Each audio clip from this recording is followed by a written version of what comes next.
Napakadelikado ng bagsak ni Alex Caruso nang sabayan siya ni Rudy Gobert. Parang West Finals ulit mga idol. Solid ang duelo ni Anthony Edwards at ng NBA MVP SGA. Minnesota versus Oklahoma. Maganda pa ang simula ng Timberwolves. They lead as much as 5 points pero nahabol yan ng OKC Thunder. Dahil sa kanilang efficient shooter papatapos ang first quarter. 6 points pa lamang ang MVP Shai Gilgeous-Alexander. Tapos ang first quarter lamang ang OKC 24-17. Eto na yata ang pinakamalalang flop na nangyari so far ngayong season sa pagitan ni Isaiah Hartenstein at ni Rudy Gobert. Solid ng acting ni Isaiah Hartenstein at nauwi pa sa pag-review ng official sa play na yun. Parang hindi tumama sa ilong ni Isaiah Hartenstein pero bumagsak ang OKC big man. Sinampal kagad ng technical foul si Rudy Gobert matapos magreklamo sa referee. After the review, tinawagan ng loose ball foul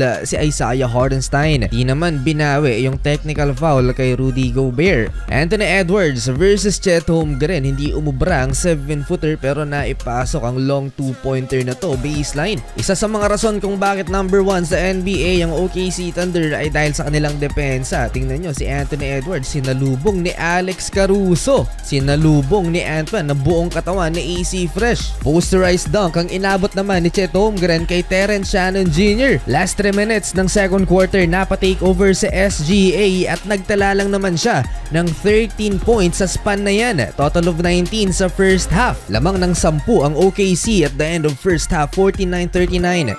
Start of third quarter, shot clock winding down. Anthony Edwards versus SGA. Almost a steal by Antman pero na-recover pa ng MVP at naipasok ang napakahirap na tirang to. Mukhang hindi uupo ngayon sa fourth quarter sa SGA dahil naibaba ulit sa 6 ng Minnesota Timberwolves ang lamang ng OKC Thunder, 54-48. Sa first 18 games ng Oklahoma City Thunder ngayong season, 7 beses lang naglaro so far sa fourth quarter ang MVP. Dahil madalas yung tinatambakan ng OKC Thunder ang kanilang mga nakakalaban lalo na sa third quarter going into fourth. Pero mukhang hindi mangyayari yan ngayon dahil napatake over si Anthony Edwards at naitala niya ang kanyang first 3-pointer 7-minute mark ng third frame. 1-on-1 Anthony Edwards versus SGA. Bagsak ang MVP kay Antman. Mintis yung shot attempt na yun pero may foul kay SGA. Ito yung pamatay na opensa ng Oklahoma City Thunder ngayong season na ang 3-point shooting. Dahil once na magsimula ang kanilang tres, nagkakasunod-sunod lagi.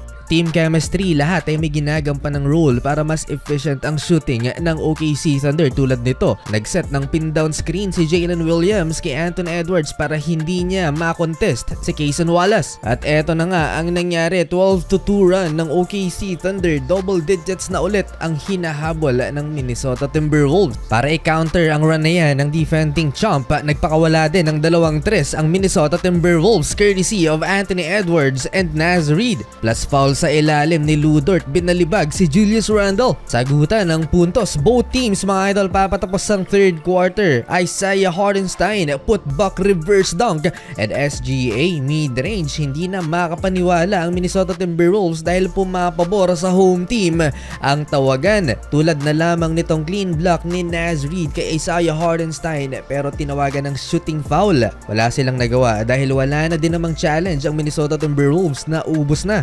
7-point OKC lead going into fourth quarter, 78-71. Catalyst at naging X-factor sa offense ng Minnesota Timberwolves itong bench nila na si Terrence Shannon Jr. 18 points, perfect 7 out of 7 sa field with 3 3-pointers. Under 8-minute mark, napakadelikado nang nangyari kay Alex Caruso nang sabayan siya ni Rudy Gobert. Tinalubong sa ere ng 7-footer ang mas maliit na si Alex at hindi maganda yung pagkakabagsak niya. Na-assess ng flagrant penalty foul 1 si Rudy Gobert sa nangyari. Balik sa laban, na itabla ng Minnesota sa 88 ang talaan dahil sa tres na to ni Anthony Edwards. Down the stretch, dikit pa rin ang laban dahil kay Antman. Mag-isa niyang sinasagot ang Oklahoma City Thunder. Another 3-point made. Gaala Michael Jordan na naman si Anthony Edwards. Mapa mid-range layups at 3-pointers. No problem para sa 24 years old superstar. Nasa comfort zone niya si SGA, more free throws, total of 12.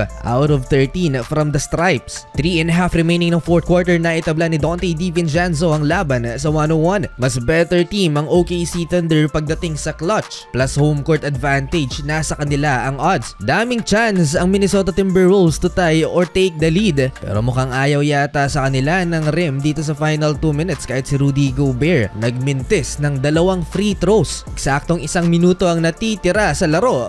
Anthony Edwards clutch 3-pointer to cut the lead into 105-104. Sumagot naman si Chet Holmgren ng dagger 3-pointer. Panalo ang OKC Thunder. What a game! 10 straight wins.